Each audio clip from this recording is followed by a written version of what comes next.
Welcome to Objections with Stan Willis. I'm Michael Morris with the aforementioned Stan Willis. Stan, how are you? I'm great. I need you to tell me what that is on your shirt, though. Oh, I need to show the camera. Okay. So at the time you're watching this, so if you're watching this 5 years in the future, just know we probably added 5 more championships. But this is the Morris Media Long Shots softball team, Tuesday night, 4-time defending champions. And the reason I wore this is because I got something on the shirt I was wearing before we were doing this. And we were having wings today, so I just figured it's fine. Now, if you want to know why there's corn dogs on here, there's a guy on our team that's known as Mad Dog. You know those quiet guys, like he can go from quiet to taxi driver real quick. So one of the kids on the team who's grown up with him literally never says his name after 4 or 5 years, just always is hanging out. And the kid says, "Hey, corn dog, I got to go to the bathroom." And we're like, "Did you just call him corn dog?" So this has become the logo from the DX WWE 90s stuff. So we literally wear this and people are like, "That's a cool shirt. Are those corn dogs?" And we're like, "Yeah, they're corn dogs." So shout out to Mad Dog / corn dog and to children who don't know people's names. Right.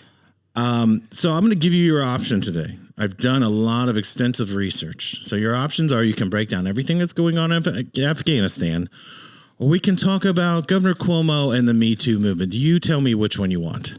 Wow, that's a tough choice. What's going on in Afghanistan is nothing short of just sad. So I should just throw all these notes out. And we'll just go with the Cuomo note. It's a humanitarian crisis, but I don't know what there is to say about that. I think Governor Cuomo, that sounds very interesting. Well, let me tell you why I think this is interesting, because as of this recording, Governor Cuomo filed for his pension, so he resigns, let's say in shame. I think it's fair to say it didn't go well. But what's coming out of this is the attachment to the Me Too movement. And I think the biggest thing I want to get your perspective on is in the Bush era, we had the whole whistleblower. Like, if you're a whistleblower, you're protected. We're going to take your side unless we prove this is false. Right. We move into the Me Too era and believe all women, and then only to find out that the Me Too movement was working with, especially on this case, with the Cuomo team to suppress these things. Right. I don't know how obviously we're not women. We're not women, but we know women. And in a workplace environment, are we going to fall back to where we were?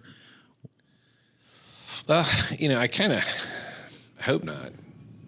I hope we don't get into the place where somebody comes forward. I mean, you have a daughter. I have a daughter.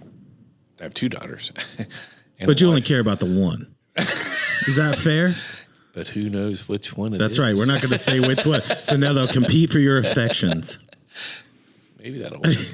Anyway, don't let them see this.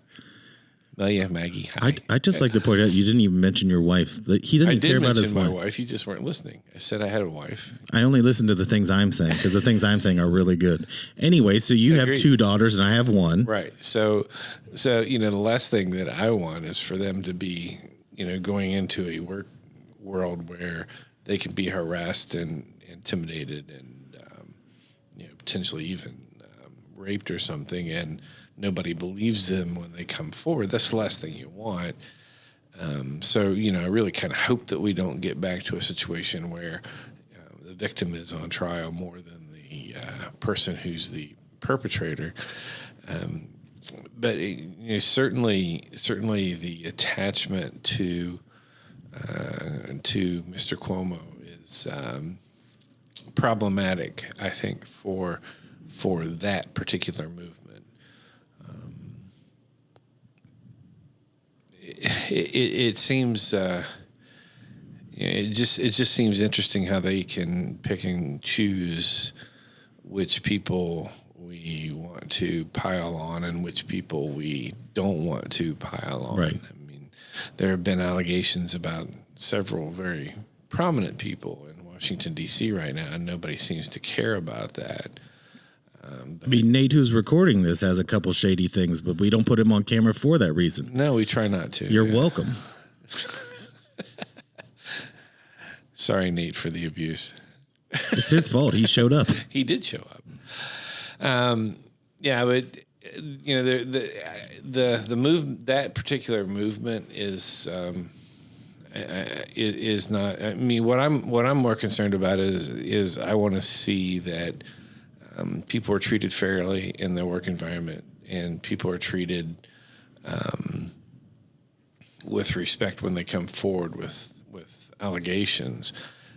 You know, you don't want to go too far in either direction. You don't want to go too far in the guilty. I mean, eventually you can kind of get to a point where you're guilty until proven innocent, which is a very difficult place to be. Which is what we do with the media, right? You're guilty if it makes a headline. Right, now you got to prove your way out of it. Right. If you're accused, then obviously you did that. But by the same token, we want to make sure that, I mean, the way it used to be is if a woman came forth with some kind of an allegation, the defense for the person who was accused would just put the person on trial, the victim on trial, and destroy their credibility, and then say, "Well, obviously, can't believe this woman. She hasn't paid her gym membership." And you know, that's just a horrible place to be. We don't want to do that because basically when you get into a court situation and you have your entire past open, everything that you've said, done, or thought about has been paraded forward out of context. Right. It's a very difficult thing to defend. I think part of the situation is, what's the phrase? Power corrupts, and absolute power absolutely corrupts. Right. And I know that it seems that we try to protect these people. Like, take the Weinstein issue, right?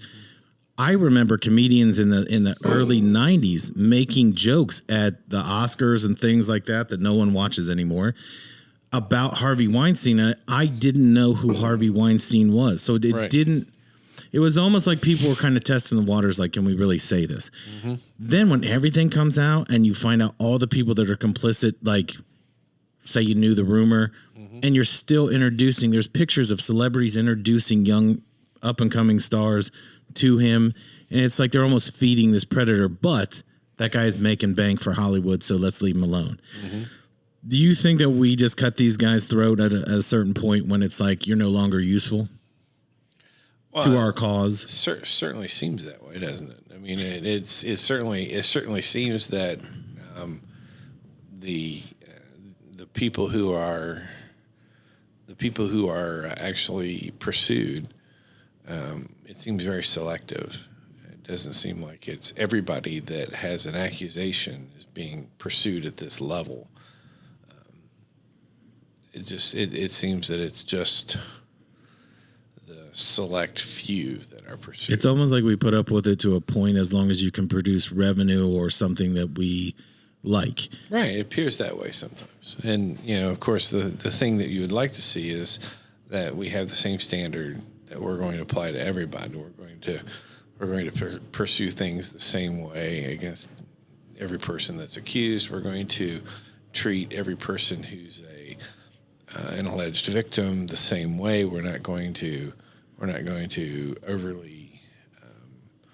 overly believe accusations, but we're also not going to discount them. We're going to treat them as just what they are. We're going to treat them as accusations, and we're going to do our best to investigate those things. Well, let me ask you, I didn't mean to cut you off, but what you're saying leads to where I was thinking we would go with this. Everybody thinks that when a woman makes that accusation towards her boss or towards a work environment, whatever it might be, that it becomes the McDonald's coffee incident. Right. That everybody's just litigious and they want money. You've dealt with this, right? Not personally. I mean, I know you're a good looking guy, but somewhere along the line, your practice has probably talked to somebody who's been in the situation. Yeah, we've had occasion to have folks who have been in an abusive situation. So when that happens, what is not word for word, but what is the conversation? Do they call you? I would think that if this has really happened to you, there's part of you that's almost embarrassed to have to say what's happened, because you know that they're going to open up everything else you've ever done, right? Like the defense. How many of those people actually follow through with this to get to the point where they're pushing? Well, interestingly, I think even with the the Me Too movement, I still think my gut. I don't have a lot of statistics, but my gut tells me that it's still an underreported thing. I think that a lot of, especially women, although we have had this in our practice, where we don't strictly deal with workplace harassment and things like that, but in our practice, we've actually stumbled across a couple of men who were kind of in the same situation, and it's interesting because it's traumatic. It's a traumatic thing for someone to talk about, even in the context of or the safety of a privileged attorney-client relationship. It's a difficult thing for people to talk about. It's a very traumatic event, and they're essentially forced to relive this event by retelling it over and over and over again. Right. And a lot of folks just don't want to do that. They're just like, I would rather just move on and forget this happened to me and keep going. And it's hard because you want to encourage folks to stay the course and to be strong and to confront these people and to give us an opportunity to try to serve justice on people who are actually predators. But the human part of you just says this is so traumatic and so difficult for these folks, and it's really an odd situation. It's a very difficult situation. Do you think it has anything to do with being Italian? Because Governor Cuomo said he's a very touchy-feely. So Nate and I the other day were by a Sbarro, and I just thought, if we're too close, we're going to get grabbed on our can. And I thought that was one of the weirdest, almost public. First of all, it was 12 minutes of the best crafted PR I've ever seen. Showing pictures as he's talking in a pre-recorded announcement, showing him touching men and women's face, different colors, religions, whatever. And I thought, your excuse of why 12 women are saying that you harassed them and intimidated them is that you're from a swarthy part of, an area in Europe. Well, I guess is that a legal defense, I guess, is what I say. Yeah, I don't know if it is. It might be. It would be amazing if that's how they present it. Your Honor, he's from Bolognese, so you know what he's like. Right. He's, a few years ago, well, never mind that. We'll move on. But he was going to talk about the Irish. Nah. Yeah, those are my peeps. So yeah, I don't think ethnicity is. The allegations against Cuomo are he groped my breasts. Right. He groped my like. But I don't. If you say it like this, it's okay. I don't think that's acceptable.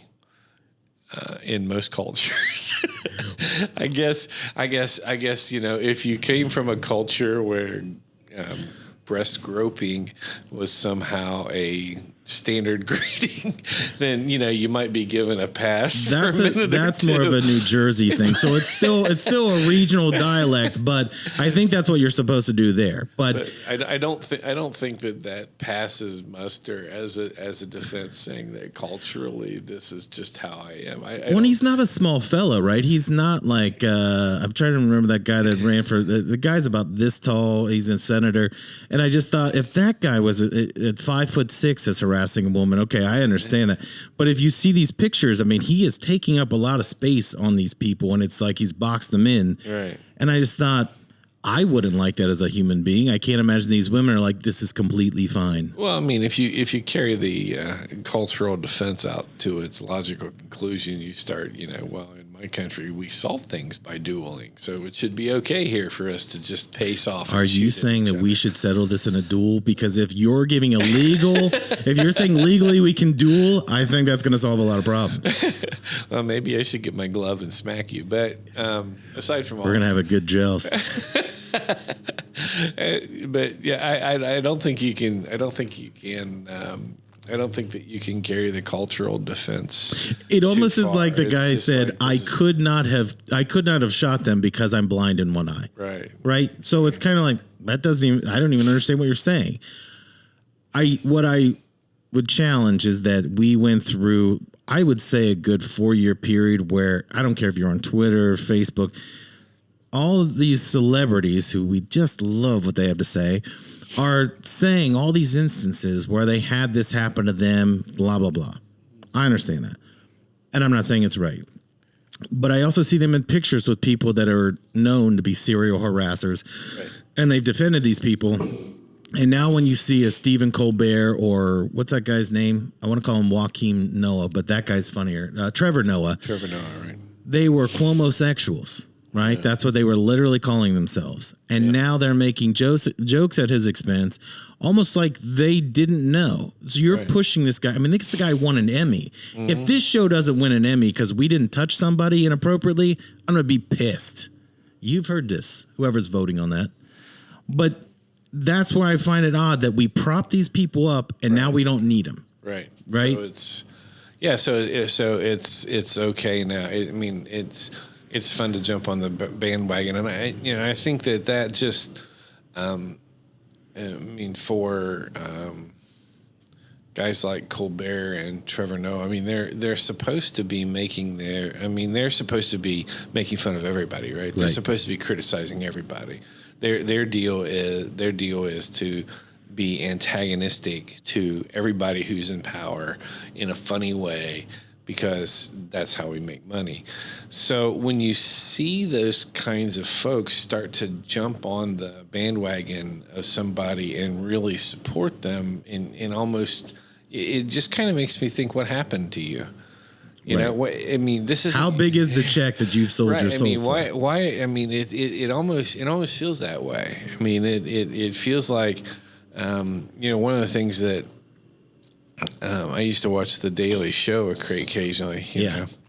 And one of the things I liked about John Daly is, even though he was clearly a very left-leaning person, he was okay to make fun of everybody, left or right. But see, that's what I thought was great about that show. What I thought about the Colbert Report, I didn't watch it for you because I just thought you're doing the same show twice until I tuned in and I got it. You're playing a character that's supposed to be like Bill O'Reilly or Sean Hannity, and the right can do no wrong, that kind of thing, and you're mocking it. Right. I totally understood it. It's when you take that away and you're really giving your opinion. Right.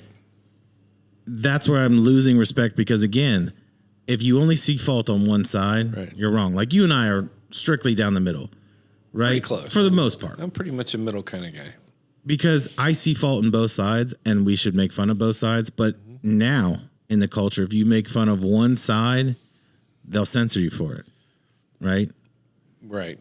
On the other side, it's free game. And I think it's an odd way to do things, because it provides cover for one side for all your transgressions, and we're going to bury it. I mean, Chris Cuomo, for example, another Italian, was advising his brother. And then when you look back, he talked to Barack Obama about providing cover for Chris Cuomo in the early stages of this. Those people that are in these 12 lawsuits, they're not even covering the one, right? So you ran press coverage that was positive, knowing that this would come up. And I always feel like the more you point a spotlight, the more you're going to see a roach. And that's what's happened here. And it's like, okay, you're no longer of use to us to push whatever agenda forward. But I would like to see those women or men, I don't know if they're all women, but I'd like to see them get some kind of justice. Not this guy just leave for the Hamptons. Right. But it didn't happen to Matt Lauer. Right? Matt Lauer, all the terrible things that he did, I never heard that any suit moved forward. He just lost his job. You know, can't understand. There may have been some suits. I don't know. Oh, I would think that's through NBC. Haven't. I just haven't seen any coverage on it after the fact. But anytime that you go to your employer and say, media coverage is kind of garbage. It's kind of whatever they want. I mean, talk about the flavor of the minute, right? I mean, I just thought it was funny that if you look back on all the times, like Bill O'Reilly actually came to, and I've never seen Bill O'Reilly. I've only seen him, heard him do those commercials for Gold and Silver, and it makes me not want to buy Gold and Silver. Maybe he's kind of an odd duck. Yeah. I will buy a pillow because I think that guy does use a pillow, but I don't know about the gold and silver. But when he was talking with Matt Lauer, he had a new book, and Matt Lauer is taking him to task on the Today Show about how could you treat women like that, right? So he's on there. Go ahead and ask me whatever you want. And 2 years later, Matt Lauer is like, I don't want to talk about it. Well, hypocrisy is one of those things that people are not objective about. That's the name of this show. This show is called Objectives. No, so I think that objectivity, especially about yourself, is a very difficult thing to achieve. And most people have a very limited amount of objectivity about themselves, and so I think that if you're going to be a person who has the level of hypocrisy that it takes to do that, and I mean, we've seen it over and over again, right? I mean, you see politicians getting absolutely buried for affairs and things like that by people who themselves at the time are having affairs, right? But they're accusing and giving the tisk and looking at the camera and saying, this is just terrible. How dare they do this while they're... Can you believe that they would do this to their spouse? Their loving wife. At the same time, they're thinking, and as soon as I get off the air, I'm going to go do this to my spouse. I'm going to the airport Hilton, and some disgusting things are happening in that sauna. Right. So I think that there's there's a level of hypocrisy in all that all the time. And I think, Matt Lauer is more a symptom of a greater problem than he is the actual problem. I mean, you had, what's his face? Brian Williams. Brian Williams. We were just talking about Brian Williams the other day. That guy was on a Black Hawk helicopter. So he said. And he also, I forgot about this. I was talking to the boys about. Oops. Yeah. I love that he told that story so many times. And then the guy that was the pilot said, that didn't happen. You didn't think that they were going to ask around? Oh, I'm so glad you brought it up because I remember him being Please don't fact check me. He was in Katrina. I remember he was knee deep in water in the middle of Bourbon Street or whatever. And he's like, he was rescuing all these dogs. And it turns out he just brought his dog down with him. It was amazing.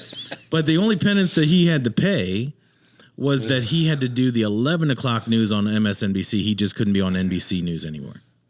Right. So but still, that's the level of hypocrisy that, and shame on us as a culture, as a country, because we buy it. Right. We just go, well, okay,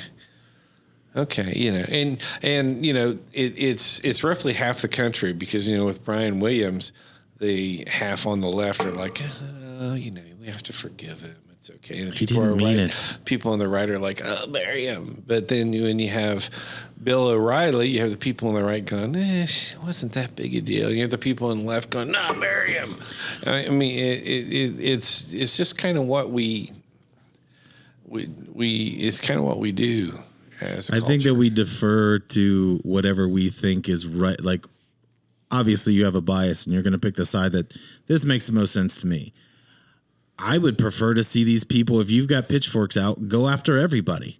Right. Like not just one side or the other. Right.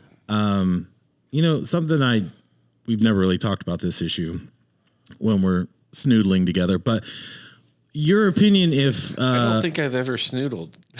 We're going I need to know exactly what you mean by that. Don't worry about it. It's not for consumption on the YouTube. If somebody did have this issue, Nate, you might have to escort me out later. Why do you think he's so excited? Your opinion, though, before we wrap up for today, if somebody is in this situation, what are the steps they need to take? Like, what would they do? You mean if they're being harassed by a superior? Like, at what point do they say, I've had enough? So typically, it depends on your employer in a lot of instances. So if you work for a larger employer and they have a policy for reporting such things, you should follow the policy. You should report it to the proper channels. However, that policy you should not have to be reporting to the person who is the problem. Right.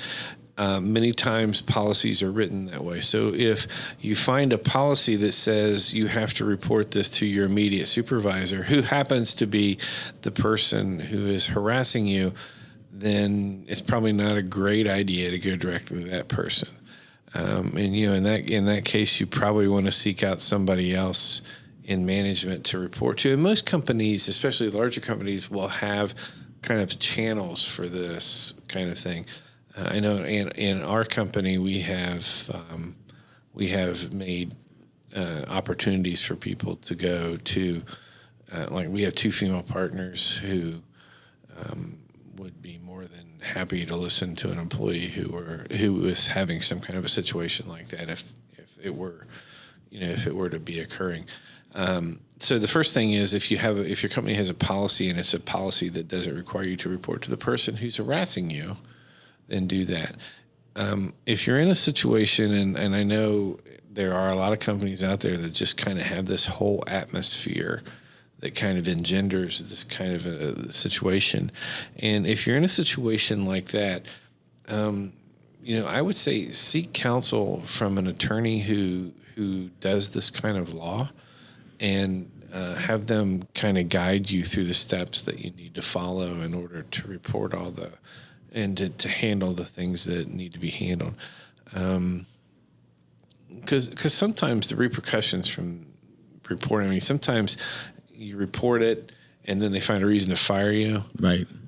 Which is a retaliation issue. So, if this is going on, sometimes it's better to seek counsel before you actually go through the steps, just so that you could have an attorney kind of helping you understand what to do and make sure that you're doing the right things and reporting things the right way. And the other thing that I would say is start documenting. Document times, places, things like that, so that you have the documentation. Because memory is a funny thing, it gets, sometimes you don't really remember times and places and stuff like that. So if you write those things down, or you make notes of those things, then you're going to be able to have something that'll refresh your memory,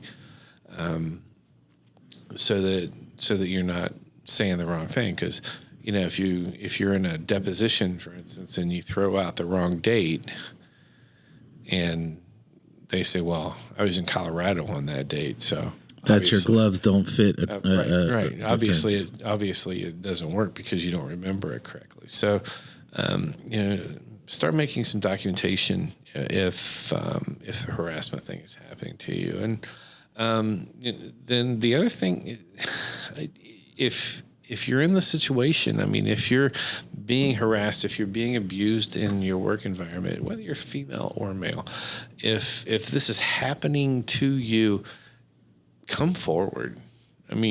It's going to be hard, but if people don't have the courage to step out and stop this, then like Harvey Weinstein, he was terrorizing Hollywood for years and years and years and years, and nobody had the courage to step out. Arguably, the same thing happened at Fox with I can't remember that guy's name, but you could name like 9. There's like a bunch of those guys that got in trouble. Right, but that was the whole movie, right? Right. I can't remember what the movie was called now, but let's call it Fast and Furious, because I can't think of the title either. All right, so if you're Vin Diesel, it's all about family, though, which makes what we're talking about even weirder. If you're Italian, it doesn't. Vin Diesel has ever been sexually harassed? Oh yeah, I think he slept with Harvey Weinstein, but that's a whole other show. How else do you get 10 movies about cars that go into space? Hey, if people come watch it, I'll keep making it, right? Listen, they've got about $10,000 of my money, and keep cranking that crap out, because I can't wait to see it. Right now, if they came out with another Star Wars movie, you'd be the first guy. I wouldn't be doing this show. I would be first in line, dressed like a Jedi. That's going to do it for Objections with Stan Willis today. I've been Michael Morris. He's been Stan Willis. See you next week. My shirt's not as cool.